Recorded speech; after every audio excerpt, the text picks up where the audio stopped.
Hey everybody, so I'm Mrs. AJD, also known as April Denard, that's my actual name.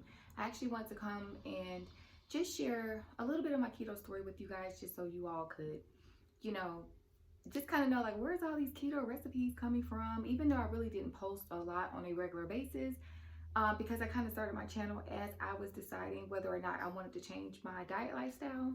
And so here we go.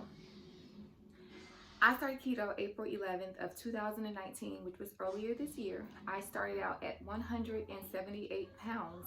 I'm currently 140 pounds, but I do fluctuate between like 140 and 142. I was ready for a change. I am a mom of 5. I work full time and I also go to school part time. I do like 9 hours a semester, so that's basically 3 classes instead of 2 to be like technically part-time, or it's not like 12 hours to be considered technically full-time.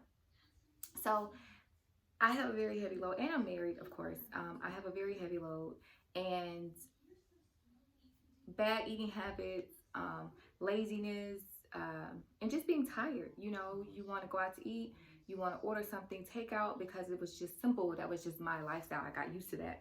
My last set of kids, I have 5 boys, and my last set were twins.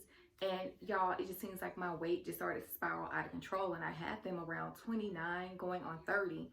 They were born August 1st, and then my 30th birthday was September. So I had the 30 spread working against me. I had that twin weight working against me. I'm currently 36. I just turned 36 this past September. So it's been 6 years, and at some point you're like, okay, you know what? You can't keep using the baby weight excuse. You can't even say that, oh, I had twins. You can't even say I have had 5 kids anymore, because it's just too many options to just not be overweight, unfortunately. And so I just had to try to figure out a way to get myself together. So finally, there was this YouTuber I follow. Her name is Makeup Shayla, and I was kind of watching her over the course of maybe 6 months to a year. I can't even remember how long it was that I was watching her before I finally just saw a video, and she did like an overview of her diet and how she got started on keto. I don't even know if it was how she got started, but just what her journey was leading up to. And I watched Shayla, and she said something that resonated with me. She said, you know, I just started to feel defeated, and this is quote, okay, this isn't exactly what she said, but it was pretty much just like at some point I just felt like, you know what, this is my body, I need to embrace it. I'm going to always be this size, so you know, just I'll deal with it. But meanwhile, you're really not happy with yourself, you know what I'm saying? And like I felt that on 100%. And I was just like, you know what, if you're not happy, you don't have to be stuck that way. You don't have to say, oh, you know, I've had kids, or I don't have time. There has to be something for everybody, and something that works for you. And so I decided to give keto a shot. I just started doing my research, y'all. I joined Facebook groups, which is kind of toxic in a way. Like they help, but like sometimes, like, I mean, y'all, it gets so petty because everybody thinks that they know more than the next person, or they think that their way is the right way. And this is the thing you have to understand about keto. You have to do what works for you. You have to, y'all. Like you can't follow, it's no exact science, because everybody's body is different, right? We all have different health issues going on. We all have different levels of just different stuff going on. Don't sit here and listen to somebody say, do this, and this, and then you get disappointed because you didn't get the same results that they got.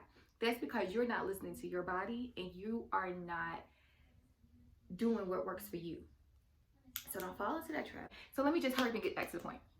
So I decided just to hop into keto. I went and I started buying all like the must-haves, right? I bought my alternative sugars. I tried Splenda. I hated it. So I have settled on the Lancanto monk fruit sweetener, or it's called Pure, Pyure, which I think is a little bit more of a sugar alcohol sweetener. But at the end of the day, it does get the job done, and it's a little bit less expensive than like the Swerve. I know for me, when I feel like I've never been a sweets person, but if I feel like I've been deprived of something, I crave it more. So like chocolate just became this enemy of mine. All of a sudden I want chocolate. I'm like, I ain't never liked chocolate before, but now all of a sudden I'm on keto and I just want, you know, a Hershey's bar. I want a chocolate chip cookie.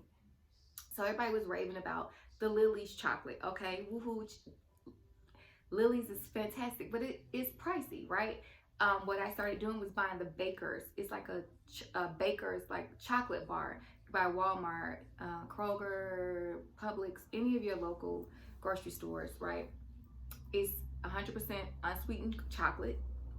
And all you have to do is add it in your recipes and just add your own sweetener to it, guys. And it worked just fine for me. I, of course, learned that cauliflower and zucchini was going to be my best friend. I use cauliflower. As a matter of fact, after I'm done doing this, I'm going to make a jambalaya keto version and using rice cauliflower instead of rice and stuff. And y'all, the key also for me was finding food that I enjoy eating, right? Nobody wants to be on a diet and feel like they're like on a diet. Nobody wants to feel like this is a lifestyle, because it's not even a diet. It's a lifestyle at this point. You go out to eat, guess what? It needs to be something that's friendly to what your body has gotten accustomed to. Otherwise, you will experience some type of sickness, which I did. My first time drinking alcohol after being on keto for about 3 weeks, y'all, I got sick, straight up. I'm not even gonna lie to you. I was sick as a dog, okay? You really want to take it slow. You want to honestly just drink it straight with on the rocks, and then have a glass of water in between, and space yourself out like every hour. Your whole way of drinking is going to change, because your body doesn't have carbs. Your body doesn't have those things to help absorb. And honestly, your body's too busy burning the fat as opposed to focusing on trying to excrete those toxins out of your body. So, you know, some people say don't drink. I drink still on keto. But I have to be mindful of that. And I did not drink as much in the beginning. I had to get my body and myself used to my diet, acclimated to how I was doing things. And then I started saying, okay, I'm going to do this weekend. I'm going to have a few drinks. Let me adjust and, you know, do some things, you know. Let me jump into apps that I use that were pertinent. Lose It. Lose It was a big help to me. It was basically an app, or it basically is an app, where you keep track of like your food intake, your caloric intake, water intake, snacks. And it's a barcode built in. There's a million apps like this. There's another one, I can't think of it. It's, I think, the blue little icon. I don't know what that one, I can't forget, but I chose Lose It and it worked fine. What I would do was, with that app, you just take a picture and it would like calculate for you, okay, one serving is a half of this, or it's a cup, or if it's a quarter of this. So it really helped me redefine in my mind, not only in my mind, but what stuff looked like, right? I didn't have a clear idea of what a real portion was before. Using apps, using measurements was key for my success, I believe. I honestly believe that. I was just telling a good friend of mine, best friend of mine, that really was pertinent for me to understand the serving sizes, right? Okay, or you're using some stuff and you might think, oh, okay, I can have this much, but no, really? It's a half or a quarter of that. Like, it's nowhere near the amount that you thought you should be having. And so just starting to learn that stuff, it took a while, but I got it.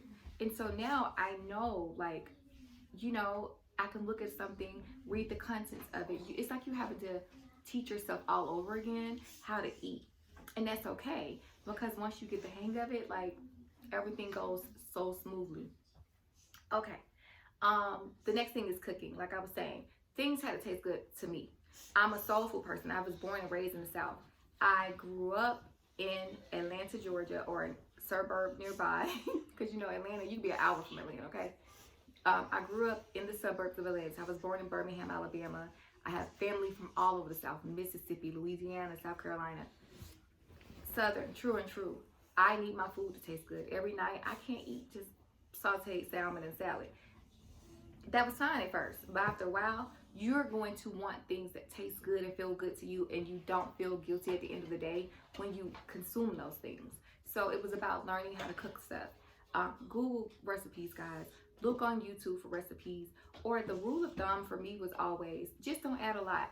Get your proteins, add some Himalayan pink salt, MCT oil, olive oil, coconut oil, or pure butter. Those 4 things is what you cook your food in, okay? Or those, was it oils? What does it say? MCT oil, coconut oil, butter, and olive oil. Himalayan pink salt, of course, go over the top. And of course, any other type of spice in its natural state, or spices that you end up finding that don't have extra sugar in them. Caleb wanted to say hi so bad. So guys, I'm so sorry. Hi. Okay. So that's that, guys.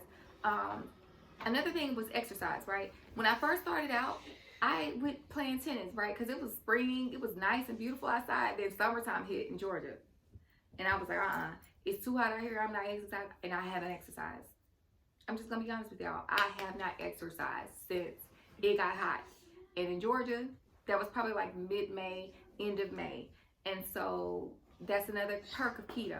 It doesn't necessarily require, a vigorous exercise routine to see results. But would I have seen more results? Probably. Did I need to lose a lot of weight? No, I don't. Because like I said, I started out at 178, which was 180 pounds, and now I'm at 140 over a course of these months. And to me, that's enough. If anything, I need to be doing squats right now to give myself some more hips and butt. Like, that's just it for me. I don't need no more than that. No more, I don't need to lose any more weight. Like, I've lost what I need to lose. And that's that. I'm going to insert some photos too so you guys can see. I'm going to wrap this up. I hope it doesn't sound like I'm rambling. Oh, another thing I did buy that's so super easy.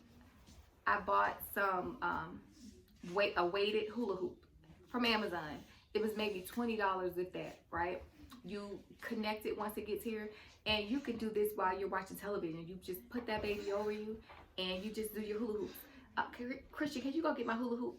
My weighted hula hoop. So I'm going to show you guys what it looked like. I'll find the link for it if I can.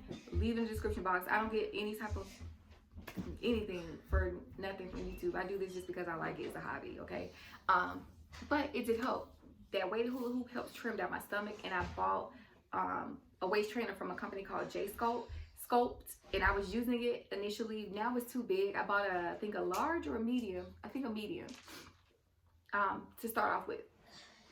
It's too big now, and I haven't invested in another one, which I know I need to, because I need to go to get rid of like the rest of this to really get me probably that shape that I need, that'll help me with my hips and my butt. Because guys, I lost my hips and my butt, like I really did, and I'm not even complaining, because I'd rather lose that than like still be like round overall.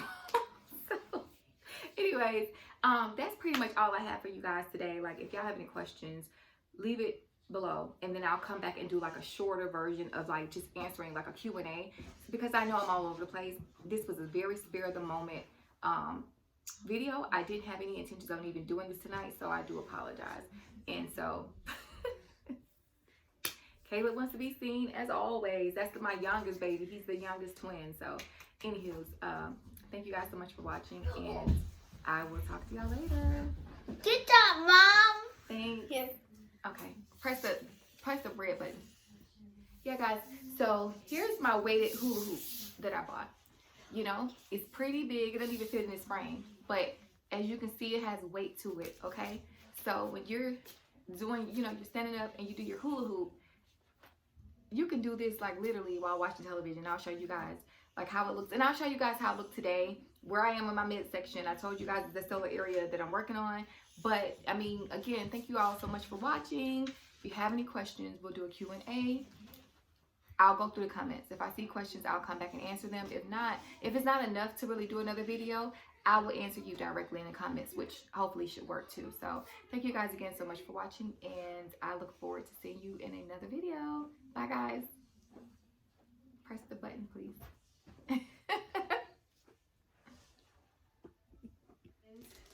This is the hula hoop, and literally, you just do this. Do this in between the commercial breaks. Do this, before you shower for 10-15 minutes. And I'm literally trying not to move anything but my abdomen. But, whew, and you can feel, I feel it already. But yeah. But that's all, guys. This is pretty much all I'm doing these days. And that's all I got for y'all.